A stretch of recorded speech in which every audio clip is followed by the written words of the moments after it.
성경에서는 복음의 제일 핵심 가운데 하나님 부활에 대해서 말씀을 전할 때 일관된 어떤 일관성이 있습니다.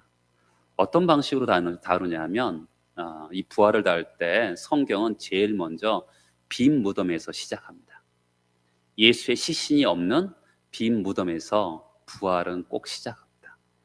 그리고 주님의 시신을 이 세마포와 이 수건으로 쌌는데 어떻게 되었습니까? 원래 있던 그대로 그냥 푹 꺼져 있었던 것이죠. 누에고치가 빠져나갔던 것처럼 예수께서 그것을 풀고 나가신 것이 아니라 몸이 쑥 나가는 것처럼 부활의 몸이 나갔다라고 하면서 세마포와 수건을 통해서 이 부활을 증명하고 있습니다. 또한 예수의 부활은 세상 방식과 다릅니다. 저는 어렸을 때 만화를 굉장히 좋아했습니다. 제가 거의 한 35살 때까지 만화를 꼭 봤습니다. 아들 설교를 하려면 제가 만화를 봐야지만 아이들을 다룰 수 있었기 때문에 만화를 봤는데, 어렸을 때부터 봤던 만화 중에 참 기억에 남는 만화는 이 쾌걸조로였습니다. 그리고 또 나이가 들어서 있을 때 쾌걸조로 영화도 나왔었죠. 이 쾌걸조로는 이제 악한 사람들에 대해서 가서 이제 물리친 다음에 꼭 어떻게 하냐면 커튼이라든지 그 사람의 옷에다가 이 조로가 왔다라는 표시를 지를 착 이렇게 칼로 하고 이제 꼭 표시를 하고 다녔던 것을 봅니다. 저는 이제 예수의 부활 사건도 한번 생각해 봤습니다. 만약 내가 예수라면, 부활했다면 내가 어떻게 했을까? 이런 생각을 했습니다. 부활하자마자 저는 빌라도에게 달려갔을 것 같습니다. 잠자던 빌라도에게 깨워서 부활한 제 몸을 보여주면서 혼비백산하게 만들고 이게 커튼에다가 부활의 못자국 손을 촥 해서 이게 확실하게 내가 다녀갔다, 꿈속에 다녀간 게 아니라 다녀갔다라는 표시를 하고 올 것 같습니다. 그리고 안나스라는 제사장과 이 가야바라는 제사장에게도 찾아가서, 그리고 자기의 예수의 손에 못자국을 낸 군사들에게 찾아가서 피 묻은 손으로 탁 자국을 남겨서 내가 부활했다, 이렇게 표시하고 갔을 것 같습니다. 만약 예수님이 이렇게 행하셨다면 어떻게 됐을까요? 아마 온 예루살렘이 난리가 났을 겁니다. 빌라도는 예수가 살아났다 하면서 황제에게 아마 보고를 올렸을 것이고요. 온 세상에 예수를 죽음으로 몰았던 사람들을 다를 속속 잡아들여서 그들을 처리했을 겁니다. 정의가 승리하는 모습이 보여졌을 것 같습니다. 통쾌했을 것 같아요. 정말 많은 사람들이 예수님을 따르게 되었을 것 같습니다. 그런데 아쉽게도 예수님은 부활의 방법을, 이런 방법을 선택하지 않으셨습니다. 요한복음에 보면 막달라 마리아를 예수님이 첫 번째에 나타나시죠. 7 귀신 들린 여인이었습니다. 그 여인이, 7 귀신 들렸던 그 여인이 증언하면 누가 믿겠습니까? 그리고 그 당시에 여성은 법정에 증언을 하더라도 그 증언이 법적인 효력을 인정을 받지 못했습니다. 저 같으면 아리마대 요셉, 사내들인 공의의 의원이었습니다. 그 사람이 그래도 예수를 좀 믿는 면이 있었거든요. 그 사람에게 나타나셔서 사내들인 공의의 회원들에게 예수가 부활했음을 증언했을 것 같습니다. 좀 힘있고 능력있고 그런 사람에게 나타나서 예수의 부활을, 예수님이 나타나셨다 그러면 얼마나 공신력이 더 있겠어요. 그런데 주님은 그런 방법으로 부활의 증인을 삼지 않으셨습니다. 또 오늘 본문은 두 번째로 예수님께서 제자들에게 나타나셨습니다. 이 제자들의 상황을 보세요. 유대인들을 두려워하여 모인 곳의 문을 닫았다라고 얘기합니다. 아마 예수의 시신이 사라졌어요. 그러니까 그것을 알고 있었던 제자들이 예수의 시신을 자기들이 훔쳐갔다고 로마 사람들이, 유대인들이 이야기할까봐 더 문을 닫고 두려워서 있는 그런 모습을 볼 수가 있는 것이죠. 부활의 증인들을 잘 보세요. 첫 번째는 여자였고요, 두 번째는 문 뒤에 숨어 있는 제자들이었습니다. 역설적으로요, 부활의 증인으로 사용되는 사람들을 보면 아주 부활의 증인으로서는 부적절한 사람들이었습니다.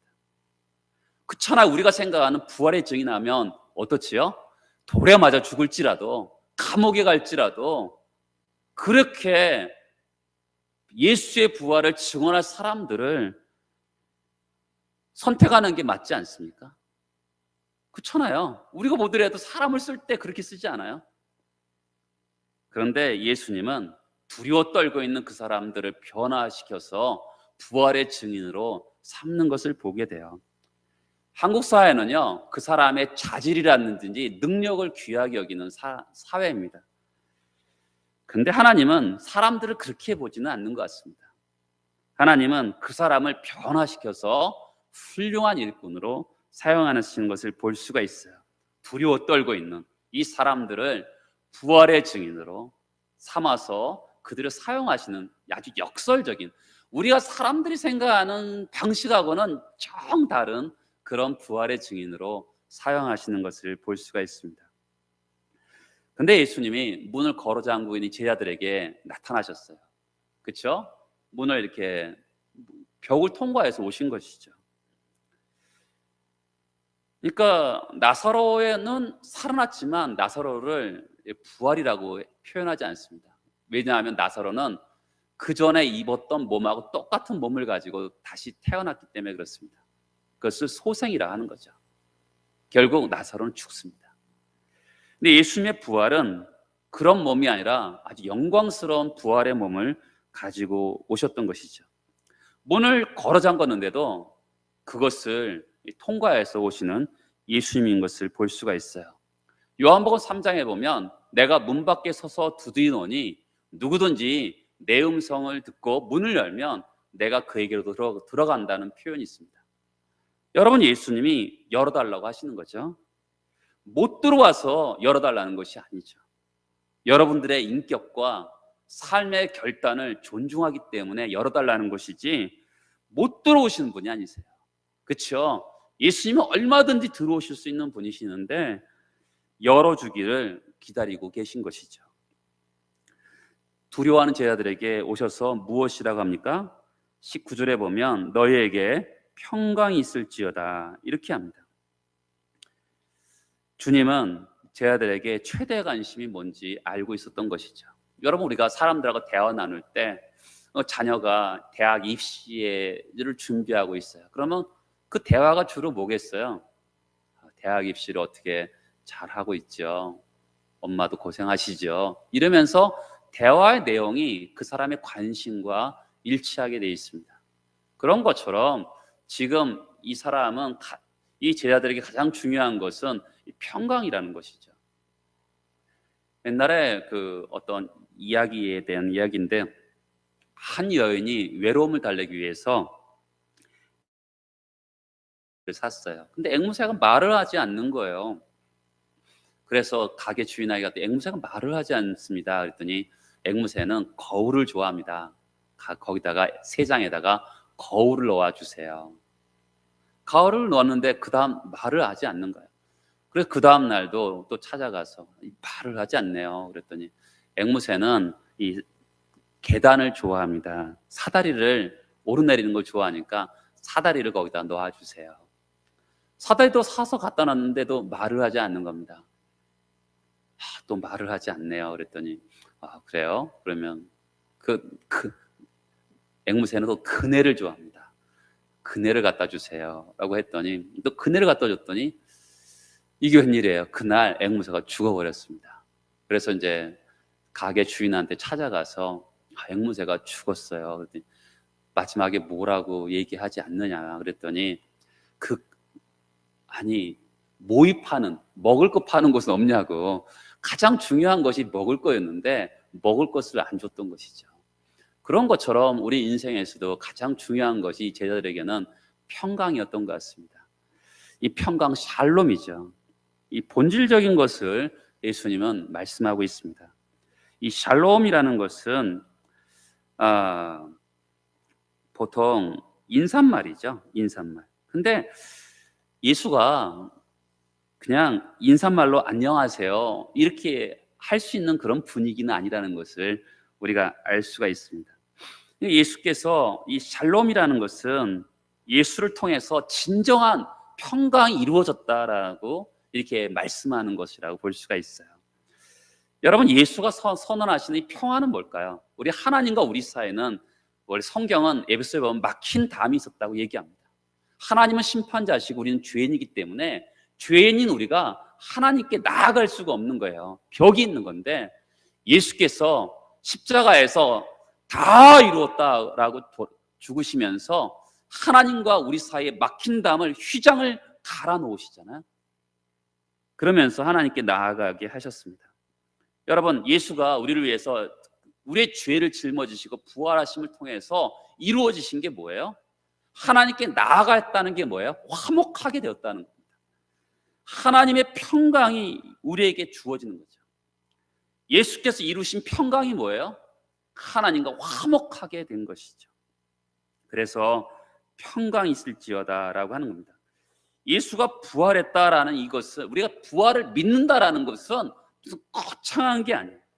부활을 믿는다라는 것은 하나님과 우리 사이가 예수로 말미암아 화목하게 되었다라는 것을 믿는 것이 바로 부활을 믿는 겁니다. 하나님이 허락하신 평강을 누리는 것이죠.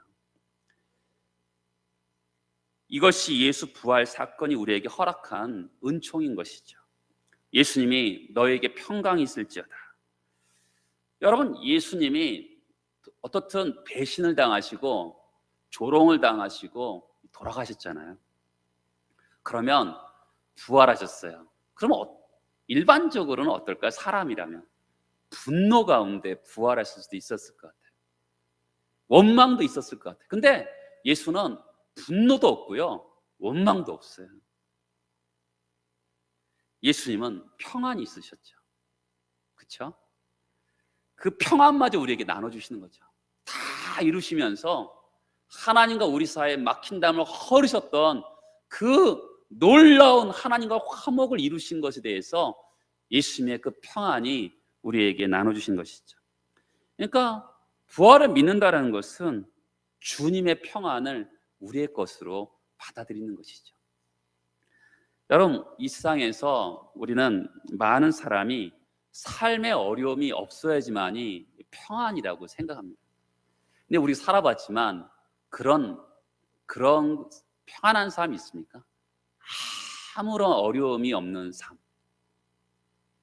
그런 것을 평안이라 한다면 이 세상은요, 평안이 없습니다. 우리가 삶을 살아보면서 한 번도 이 세상을 살아가면서 어려움이라는 것이 없다라는 것을 경험한 적이 없습니다. 평강은 우리가 성경에 보면 사도 바울이 항상 너희에게 은혜와 평강이 있을지어다, 항상 은혜를 먼저 말합니다. 조건 없고 자격 없는 자에게 주는 하나님의 은혜, 그 사람들에게 주시는 평강이 있는 거죠. 정말 시련이 있는데도, 아픔이 있는데도 그것을 꿰뚫고 들어오는 하나님이 나에게 정말 은혜를 나에게 주었다. 나는 은혜가 아무런 자격이 없는데도 하나님이 나에게 은혜를 주었다. 그때 찾아오는 그 평강, 주님이 이루어 놓으신 그 평강이 나의 삶에 이루어질 때 정말로 우리에게 진정한 어떤 소극적으로 뭔가 이루어졌을 때 평강이 아니라 아무것도 이루어지지 않았음에도 불구하고 주님이 나에게 주시는 그 평강, 하나님과 화목되었을 때 진정한 평강이 우리에게 이루어지게 되는 것입니다. 여러분, 이 보세요. 평강 있으라 하면서 무슨 말씀하십니까? 20절에 보면 이 말씀을 하시고 어떻게 해요? 손과 옆구리를 보이신 제 아들이 주를 보고 기뻐하더라 그래요. 생각해 보세요. 누가복음 24장에 보면, 여러분 누가복음 24장 보실까요? 한번 봐보세요.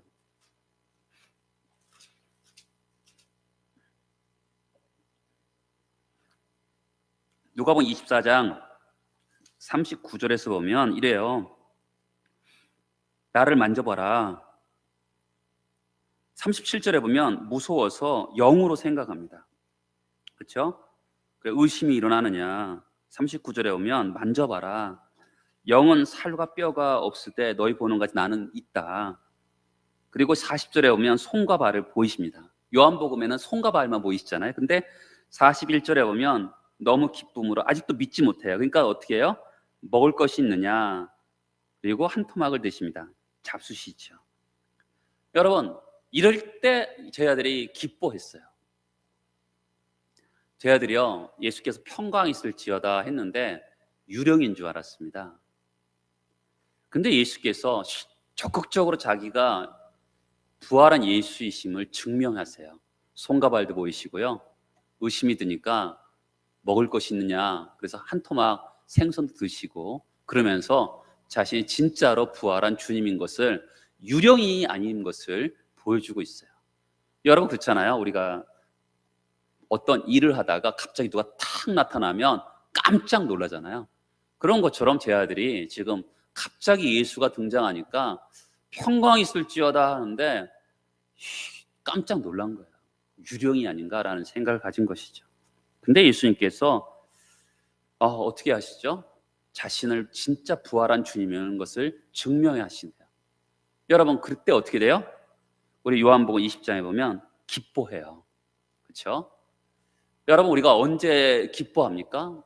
주님이 나와 함께하고 계시다 그럴 때 기뻐하는 거죠. 주님이 나와 함께 임재하고 계시다 할 때 우리가 평강이 있는 거죠. 그렇죠? 그러니까 우리가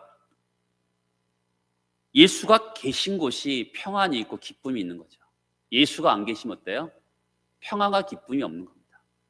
예수가 계실 때 진정한 평강과 기쁨이 있음을 여기서 우리에게 말씀하고 있는 것이죠.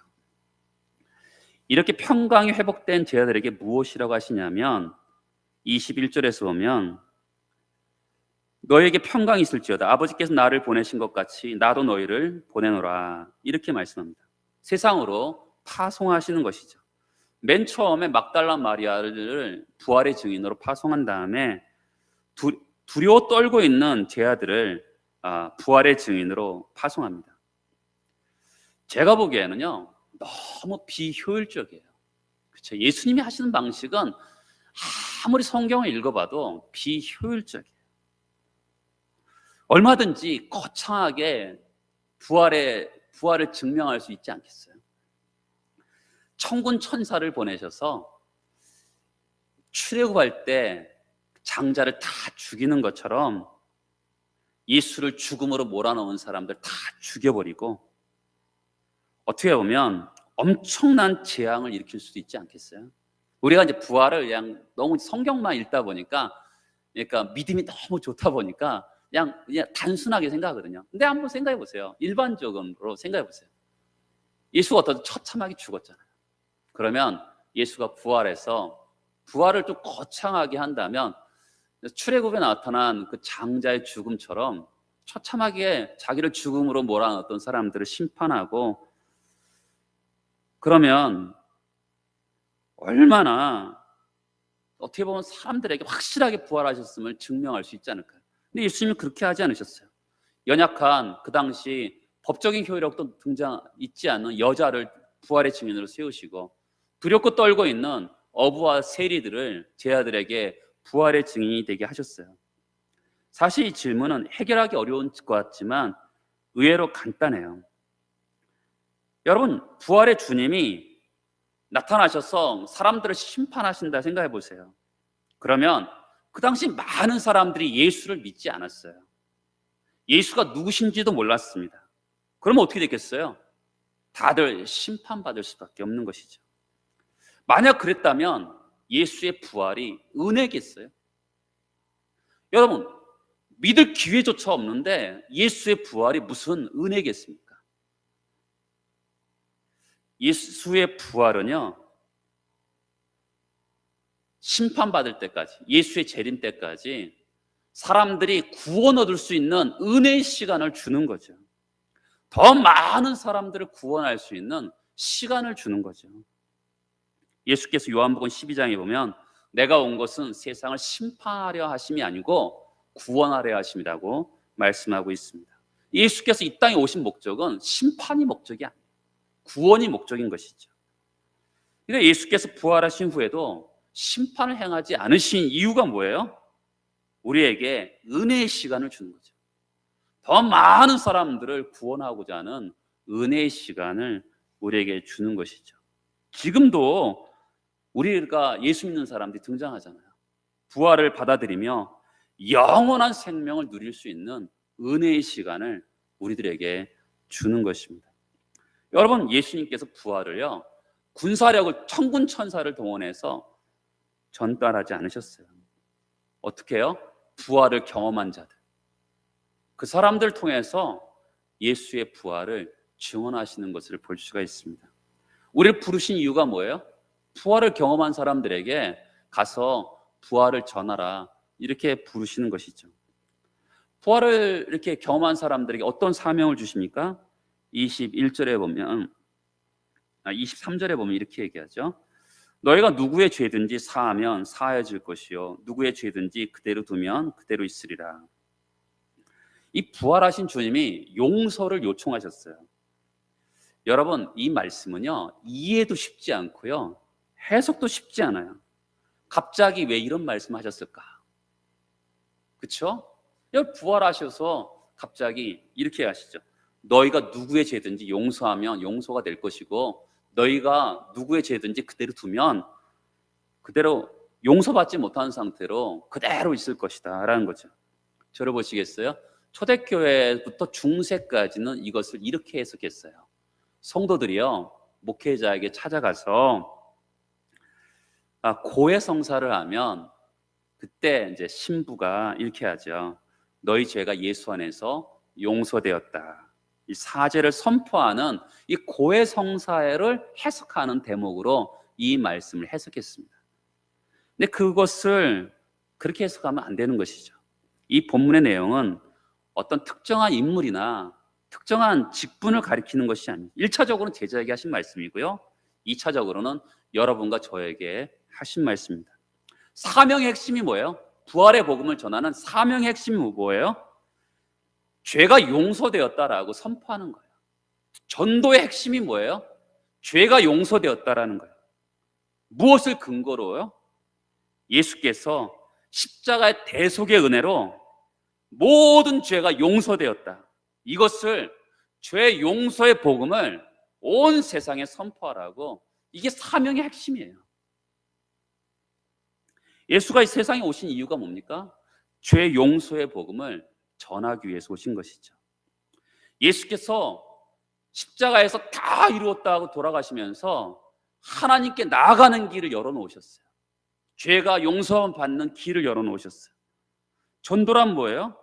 죄 사함을 얻게 하는 복음을 전하는 것이 전도예요. 죄 용서입니다. 용서의 복음을 선포하는 것, 죄 용서에 대한 메시지를 선포하는 것, 이것이 여러분과 저가 정말 부름받은 가장 중요한 이유 중에 하나입니다. 죄 용서는 여러분과 저의 삶의 또한 핵심 메시지 중에 하나죠. 여러분, 우리가 죄 용서의 복음을 전했어요. 그런데 우리가 남의 죄를 용서하지 않아요. 그러면 메시지는 있는데 메신저가 문제인 거죠. 복음이 있는데 복음을 전하는 자가 복음의 내용처럼 살지 않는다면 문제가 되는 것이죠. 그래서 그러면 우리가 바르게 사람을 용서하지 않으면 그 메시지가 무슨 의미가 있겠어요? 그러므로 죄 용서가 성경은 굉장히 중요하게 다뤄지고 있어요. 여러분, 예수님이 주기도를 가르쳐 주신 다음에 또 이어서 죄 용서에 대해서 이어서 또 한 번 더 얘기하시는 거 아세요? 이 세상에 제일 중요한 일 중에 하나가 죄가 용서되었다라고 선포되는 거예요. 그리고 여러분과 제가 사람들의 죄를 용서하며 사는 겁니다.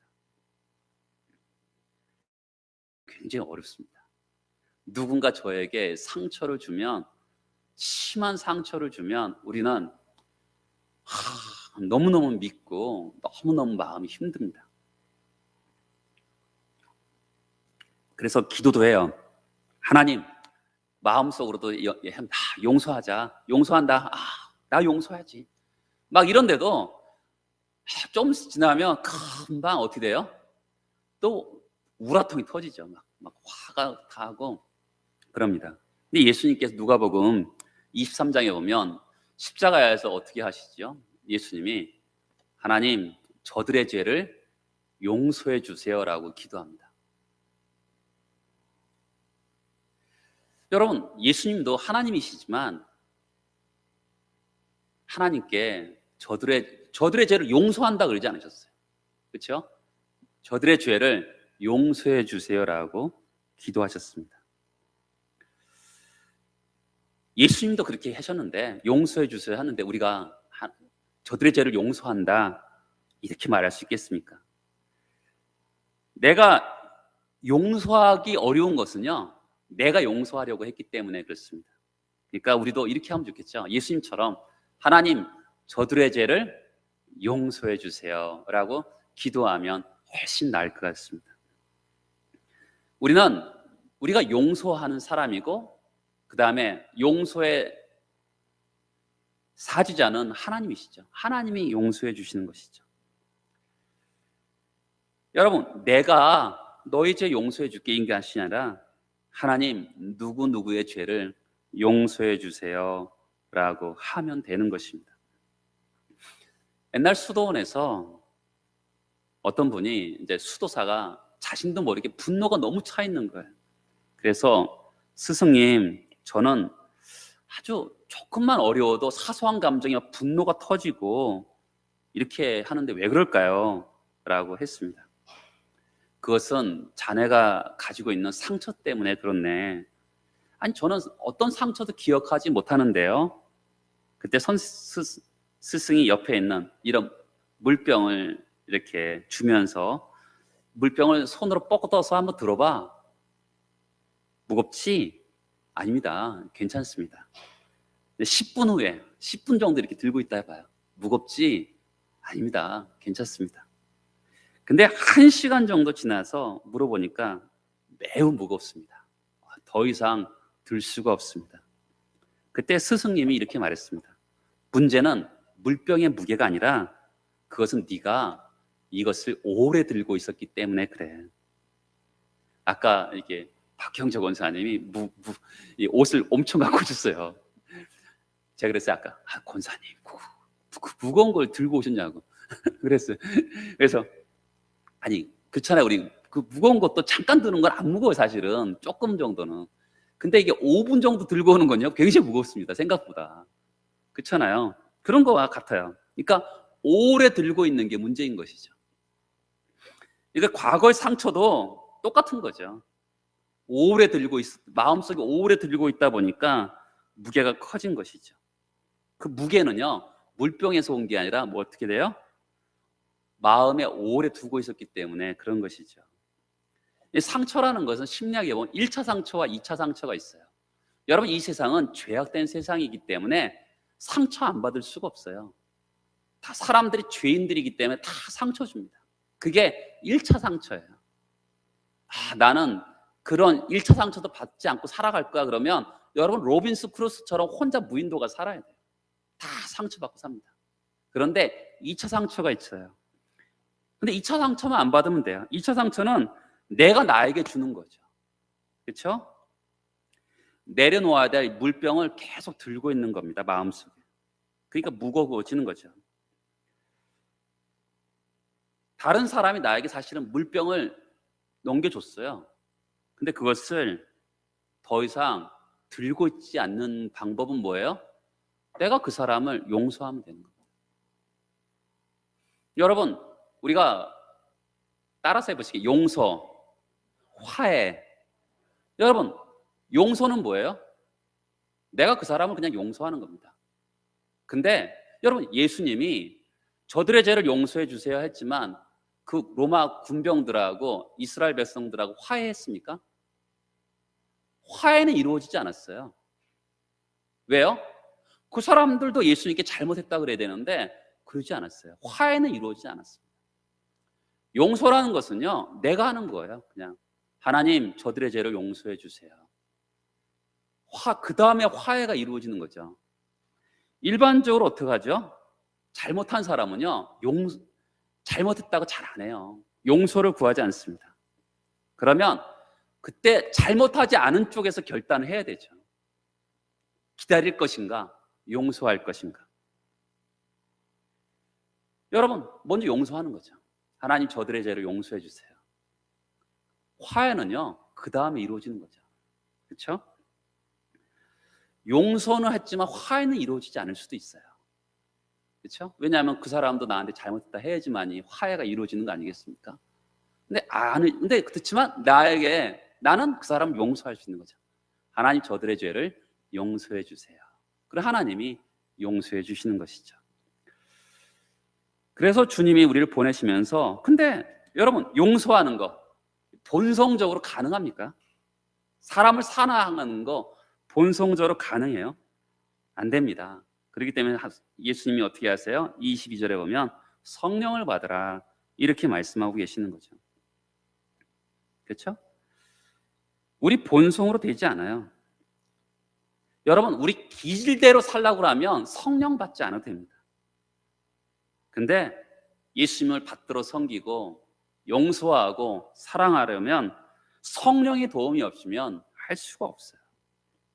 이 세상 가운데 보면 부드러운 사람이 있습니다. 우리가 보기에도 온유한 사람이 있어요. 그런데 그 사람들을 깊이 사귀다 보면 다 죄인입니다. 여러분이나 저나 다 죄인이에요. 우리의 차이는 뭐가 만들어내냐면 성령 하나님이 우리를 다스릴 때 만들어지는 것이죠. 그래서 성령을 선물로 주시는 것입니다. 여러분, 부활절 후 50일이 지나면 성령 강림 주일입니다. 그래서 이 기간을 교회력에서는 기쁨의 50일이라고 표현하기도 합니다.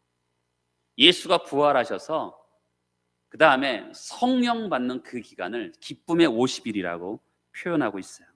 성령을 기다리는 거죠. 여러분, 이게 영성 신학자는 어떤 분은 이런 말씀을 하셨습니다. 우리가 여러분 어떻게 표현했냐면 이렇게 해요. 나무는 가만히 있습니다. 그렇죠? 나무는 가만히 있는데 바람이 움직입니다. 이 성경은 바람을 성령이라고 표현하고 있어요. 이스라엘의 날씨는 그러니까 한참 건기, 비가 오지 않는 시기를 지나면 10월 달 정도 되면 지중해 서편에서 바람이 불기 시작합니다. 시원한 바람. 야, 바람이 부는구나. 얼마 있으면 비가 오겠지라고 정말 일주일 정도 지나면 비가 온다 그럽니다. 그러니까 바람이 성령의 바람이 부름을 통해서 이게 열매를 맺히게 하는 것이죠. 그런 것처럼 우리가 기쁨의 지금 50일을 지나고 있습니다. 어떻게 해요? 우리 사실 가만히 있습니다. 가만히 있어요. 근데 바람이 부는 시기가 있는 것이죠. 어떻게 해요? 이 기간 동안 하나님을 신뢰하면서 있는 겁니다. 하나님을 신뢰하면서 성령의 바람이 불기를 기다리는 것이죠. 내가 어떻게 하는 것이 아니에요. 성경에 보면, 욥기서에 보면 하나님이 앞에도 안 계시고 뒤에도 안 계시고 오른쪽 왼쪽에도 안 계신더라, 이런 표현이 있습니다. 욥이요, 하나님을 그렇게 찾았습니다. 그렇게 만나길 원하는데 하나님이 안 계신 거예요. 그런데 그 다음에 어떤 표현이냐면 내가 정금같이 나오리로다, 이런 표현이 나옵니다. 욥이요, 그렇게 찾아도 안 계셨던 그 하나님이, 욥이 하나님을 신뢰하면서 가만히 하나님을 바라보니까 하나님이 그를 만지셔서 그를 정금 같게 나오게 하시는 겁니다. 여러분, 우리가 때로는 하나님을 그렇게 찾을 때가 있어요. 그렇죠? 근데 영적으로 암흑처럼 하나님 전혀 나에게 역사하지 않는다는 그런 영적인 암흑처럼 느낄 때가 있습니다. 왜요? 바람이 안 불기 때문에 그렇습니다. 바람은요, 내 마음대로 불게 할 수 있는 게 아니에요. 나무는 가만히 있지만 바람이 어느 순간에 바람이 부는 순간이 있는 거죠. 그때를 신뢰하면서 기다리는 겁니다. 언제까지요? 바람이 불 때까지. 교회도 마찬가지고 가정도 마찬가지고 다 마찬가지입니다. 개인도 마찬가지죠. 우리가 어떻게 막 해보려고 해요. 그런데 바람이 불지 않으면 아무 소용이 없는 거죠. 우리는 그때 영적인 암흑기 같지만 가만히 하나님을 신뢰하고 기쁨의 50일을 지나는 거죠. 성령의 바람이 불기를 바라면서. 그렇죠? 개인에게도. 기독교는요, 이 세상이 누리지 못하는 평강을 누리는 종교입니다. 주님께서 주시는 참 평강을 누리는 종교이죠. 동시에 기독교는 이 땅에서요, 성령의 은혜를 누리는 종교입니다. 나의 힘으로 되는 것이 아니라 도우시는 성령으로 신앙의 삶을 살아가는 종교이죠. 동시에 기독교는 용서를 전하는 종교입니다. 부활 생명이라는 명제 앞에 뭐가 있어요? 부활 생명의 명제 앞에 평강, 성령, 그리고 용서, 이 세 가지 단어가 함께하는 것입니다. 여러분, 우리가 부활을 믿는다는 게 뭐예요? 이 세상에서 참된 평강을 누리는 것입니다. 부활을 믿는다는 게 뭐예요? 이 세상에서 성령의 도움으로 살아간다는 것입니다. 부활을 믿는다는 게 뭐예요? 이 세상에서 용서하며 살아간다는 것입니다. 평강, 성령, 용서, 이 귀한 부활의 선물을 받아 누리고 사는 여러분 되시기를 축복합니다. 같이 기도하겠습니다. 주님, 저희가 이 땅을 살아가면서 저희 능력대로 살다가 쓰러지고 넘어지고 실패하며 외면당할 때라도 주님께 찾아오셔서 어루만져 주시고 너에게 평강이 있을지어다라고 하시며 선한 목자의 음성을 들려주시는 것을 감사합니다.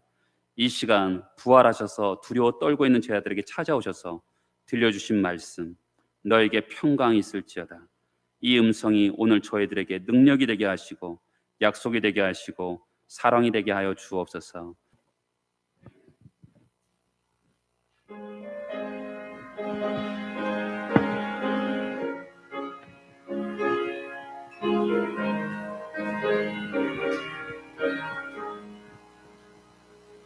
내 영혼의 극히 깊은 데서 맑은 가락이 울려나네. 하늘 곡조가 언제나 흘러나와 내 영혼을 고이 싸네. 평화 평화로다 하늘 위에서 내려오네. 그 사랑의 물결이 영원토록 내 영혼을 덮으소서. 내 마음속에 솟아난 이 평화는 깊이 묻힌 보배로다. 나의 보화를 캐내어 가져갈 자 그 아무도 없으리라. 평화 평화로다 하늘 위에서 내려오네. 그 사랑의 물결이 영원토록 내 영혼을 덮으소서. 내 영혼의 평화가 넘쳐남은 주의 큰 복을 받음이라. 내가 주야로 주님과 함께 있어 내 영혼이 편히 쉬네. 평화 평화로다 하늘 위에서 내려오네. 그 사랑의 물결이 영원토록 내 영혼을 덮으소서. 이 땅 위에 험한 길 가는 동안 참된 평화가 어디 있나. 우리 모두 다 예수를 친구 삼아 참 평화를 누리겠네.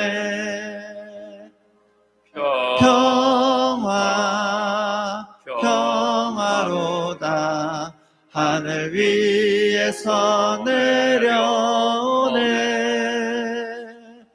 그 사랑의 물결이 영원토록 내 영혼을 덮으소서.